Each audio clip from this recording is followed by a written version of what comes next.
یہ ایسا نہیں ہے کہ آپ کیا سوچتے ہیں یا کیا سمجھتے ہیں یا کیا محسوس کرتے ہیں۔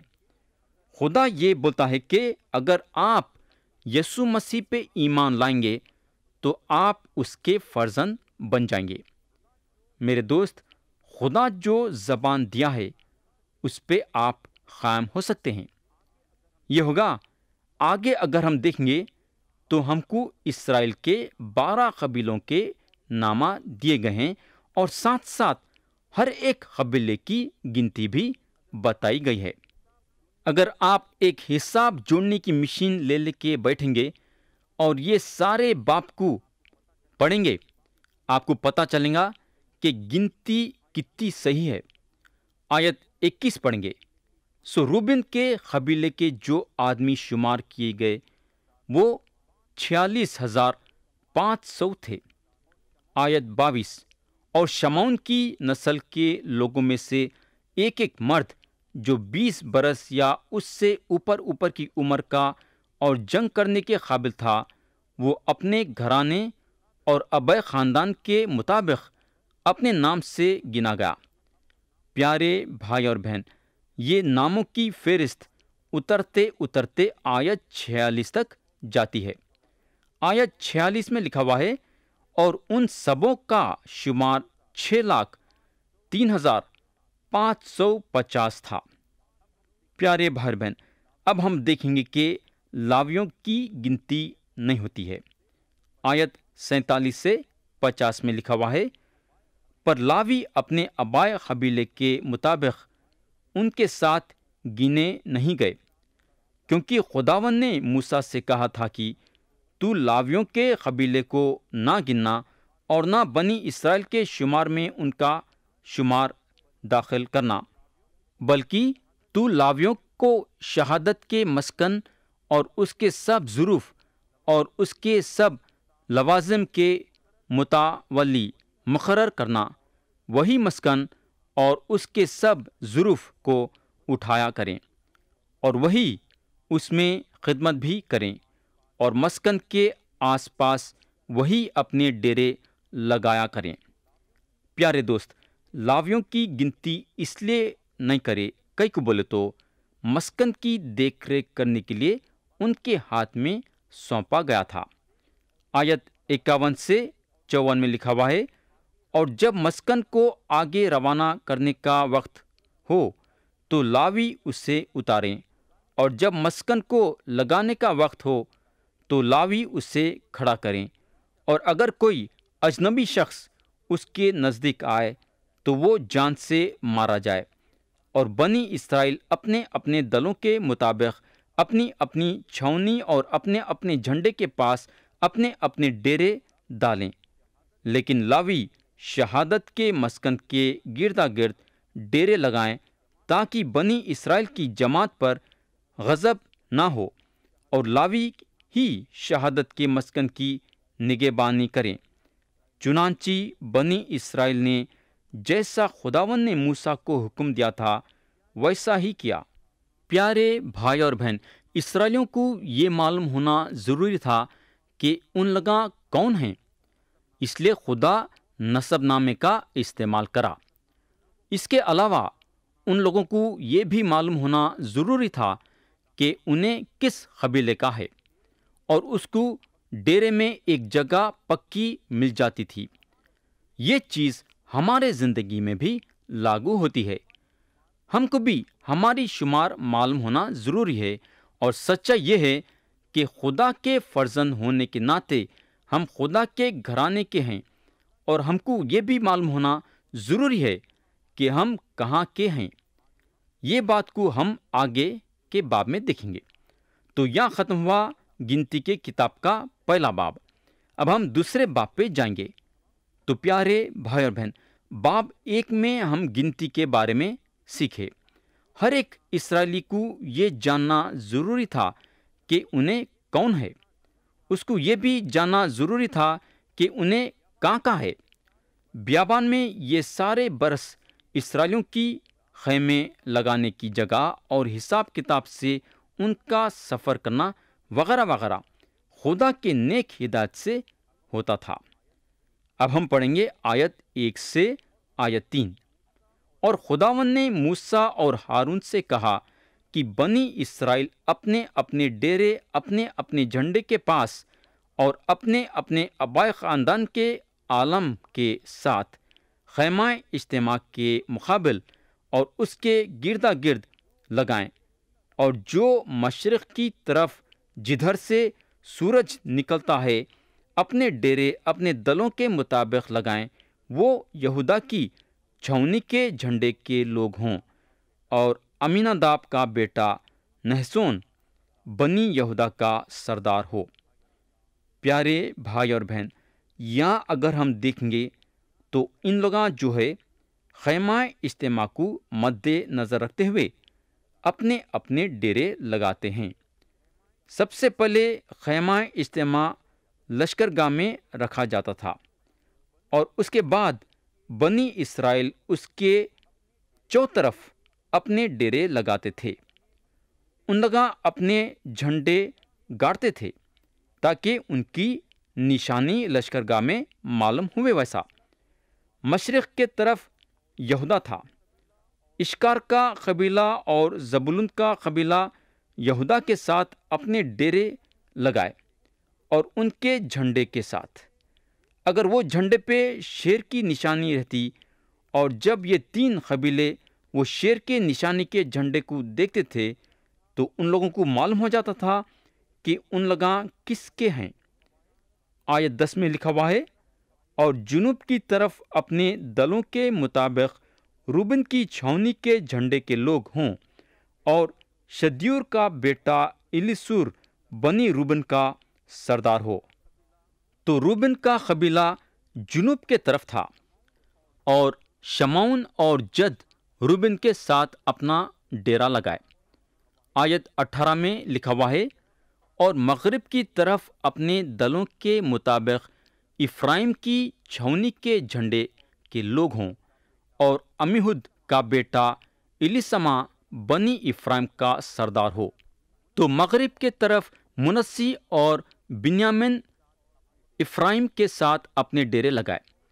آیت 25 میں لکھا ہوا ہے، اور شمال کی طرف اپنے دلوں کے مطابق دان کی چھاؤنی کے جھنڈے کے لوگ ہوں، اور امیشدائی کا بیٹا اخیازر بنی دان کا سردار ہو۔ تو اشر کا قبیلہ اور نفتالی کا قبیلہ دان کے ساتھ ڈیرے لگائے۔ تو بنی اسرائیل ایک صحیح اور حساب کتاب سے اپنے ڈیرے لگائے۔ ہر خاندان ہر قبیلے کا یہ جانتا تھا کہ انہیں کس کا ہے۔ آیت 33 اور 34 میں لکھا ہوا ہے، لیکن لاوی جیسا خداوند نے موسیٰ کو حکم کیا تھا بنی اسرائیل کے ساتھ گنے نہیں گئے، سو بنی اسرائیل نے ایسا ہی کیا، اور جو حکم خداوند نے موسیٰ کو دیا تھا اسی کے مطابق وہ اپنے اپنے جھنڈے کے پاس اور اپنے آبائی خاندانوں کے مطابق اپنے اپنے گھرانے کے ساتھ ڈیرے لگاتے اور کوچ کرتے تھے۔ تو پیارے بھائی اور بہن، ہم یہ سیکھ چکے ہیں کہ اسرائیلیوں کو یہ معلوم ہونا ضروری تھا کہ ان لوگاں کون ہیں اور ان لوگاں کس کے ہوتے ہیں۔ ان کو اپنا شمار معلوم ہونا ضروری تھا تاکہ وہ جانیں کہ ان کو لشکر گاہ میں ان کی جگہ کا پتہ چلے۔ ویسا ان لوگاں جنگ کو نہیں جا سکتے تھے جب تک کہ ان لوگوں کو یہ معلوم نہیں ہو جاتا تھا کہ ان لوگاں کس جگہ کے ہیں۔ ویسا مسیحیت کی جنگ جو ہے شک شبوں کے ساتھ آگے نہیں بڑھ سکتی ہے، بلکہ نجات کے روشنی میں آگے بڑھتی ہے۔ یسوع مسیح کی کلیسیا میں ہر انسان کو خدا کے طرف سے جگہ ملتی ہے۔ کلیسیا کی ساری خدمت گزاری خدا کے پاک روح کے ذریعے سے چلتی ہے۔ ہم کو یہ بتایا گیا ہے کہ ایک ہی روح سے ہم سب ایک بدن میں بپتسمہ لیے ہیں۔ جب آپ کو بدن میں رکھا گیا تو آپ کو ایک ممبر کے حیثیت سے رکھا گیا۔ کرنتھیوں کے پہلے خط میں لکھا ہوا ہے، جس طرح بدن ایک ہے اور اس کے اعضاء بہت سے ہیں، اور بدن کے سارے اعضاء گو بہت سے ہیں مگر باہم مل کر ایک ہی بدن ہیں، اسی طرح مسیح بھی ہے، کیونکہ ہم سب نے خواہ یہودی ہوں خواہ یونانی، خواہ غلام، خواہ آزاد، ایک ہی روح کے وسیلے سے ایک بدن ہونے کے لیے بپتسمہ لیا، اور ہم سب کو ایک ہی روح پلائی گئی۔ چنانچہ بدن میں ایک ہی عضو نہیں بلکہ بہت سے ہیں۔ پیارے بھائی اور بہن، جب خدا آپ کو وہ بدن میں رکھتا ہے تو انہیں اس لیے رکھتا تاکہ آپ اس کی خدمت گزاری کرے۔ ویسا ہر یسوع مسیح پہ ایمان رکھنے والے کے پاس ایک نعمت ہے۔ خدا کے طرف سے آپ کے پاس ایک نعمت ہے، آپ کو خدا کے طرف سے دی گئی تاکہ آپ خدا کے خدمت گزاری کے لیے استعمال کرے۔ ویسا ایک بدن کے کئی اعضاء ہیں اور ہر ایک اعضاء کا اپنا اپنا کام ہے، تو مسیح کے بدن میں کئی اعضاء ہیں اور ہر ایک وہ اعضاء کا استعمال کرنا ہے۔ تو آپ اور میں یہ معلوم کرنا ضروری ہے کہ ہم کو خدا کے طرف سے کیا نعمت ملی ہے۔ حالانکہ خدا کی روح ہر ایک آدمی کو اپنے مرضی کے مطابق ایک یا کئی نعمتیں دے سکتی ہے اور دیتی بھی ہے۔ میں یہ بات سے یقین کرتا ہوں کہ کرنتیوں کا پہلا خط یہ بتاتا ہے کہ ہم دعا کر کے خدا کے طرف سے نعمت حاصل کر سکتے ہیں۔ یا میں ایک مثال آپ کے سامنے رکھنا چاہوں گا۔ ایک صاحب کی دل کی خواہش یہ تھی کہ انہوں بائبل کی تعلیم دینے کے استاد بننا۔ ان کی دل کی خواہش تھی کہ انہوں ایک استاد بننا اور اپنے شاگردوں کو خدا کے کلام کے بارے میں سکھانا۔ انہوں خدا سے دعا کرے اور خدا ان کی دعا سنا اور جواب دیا اور ان کو استاد بنا۔ یہ صاحب جو ہے خدمت گزاری کرنے لگے، مگر جب تک یہ دنیا میں تھے بائبل کی تعلیم دیا کرتے تھے۔ کئی کو بولے تو یہ نعمت ان کو خدا کے طرف سے ملی۔ تو پیارے بھائی اور بہن، لشکر گاہ میں آپ اپنی جگہ ڈھونڈنا ہے۔ کیا آپ دوسروں کی جگہ لے رہے ہیں؟ کیا کلیسیا میں آپ وہ جگہ لے رہے ہیں کیا جس جگہ کو آپ بھر نہیں سکتے اور وہ جگہ کسی دوسرے کی ہے؟ ہم کلیسیا میں جگہ ڈھونڈنے کا ایک دوسروں کا ہمت اور حوصلہ بڑھانا چاہیے۔ میرے بھائی، خدا کے طرف سے آپ کے پاس ایک نعمت ہے اور وہ نعمت کا آپ کو استعمال کرنا ہے۔ میری التجا یہ ہے کہ دوسروں کا کام آپ کرنے کی کوشش نہ کرو۔ آپ صرف وہ کام کرو جو کام خدا آپ کے ہاتھوں میں سونپا ہے۔ تو یہاں ختم ہوا گنتی کے کتاب کا 2 باب۔ اب ہم 3 باب کو اٹھائیں گے۔ پیارے بھائی بہن، اگر ہم 3 باب دیکھیں گے تو ہم کو معلوم ہوگا کہ خدا جو ہے اسرائیلیوں کی تیاری کر رہا ہے بیابان میں سفر کرنے کے لیے۔ سب سے پہلے تو لشکرگاہ صحیح ڈھنگ سے جمانا ہے۔ ہم یہ دیکھے ہیں کہ شمار کیا گیا تھا تاکہ لوگ جنگ کے لیے چنے گئے۔ لوگوں کو یہ معلوم ہونا ضروری تھا کہ ان لوگاں کون ہیں، اور ان کو یہ بھروسہ ہونا ضروری تھا کہ ان لوگاں حضرت ابراہیم کے فرزند ہیں، اور ان کو جھنڈوں کی ضرورت تھی لشکرگاہ میں جگہ بنانے کے لیے، تاکہ ان لوگوں کو معلوم ہوئے ویسا کہ ان لوگاں کون سے قبیلے کے ہیں۔ باب 3 جو ہے ہماری نظر جو ہے لاویوں کے طرف رجوع کریں گی، یہ بتانے کے لیے کہ لاویوں کا کیا کیا کام ہے۔ یہ وہ قبیلہ ہے جس کے ہاتھوں میں مسکن کی خدمت گزاری دی گئی تھی۔ حالانکہ ان کو پہلے شمار میں شامل نہیں کیا گیا، مگر ان کا شمار الگ سے ہوا تاکہ لشکرگاہ میں ان کی ایک جگہ بنے۔ اب ہم آیت 1 سے 4 پڑھیں گے۔ لکھا ہوا ہے، اور جس روز خداوند نے کوہ سینا پر موسیٰ سے باتیں کی، تب ہارون اور موسیٰ کے پاس یہ اولاد تھی، اور ہارون کے بیٹوں کے نام یہ ہیں: ندب جو پہلوتا تھا، اور ابیہو اور الیعزر اور ایتامار۔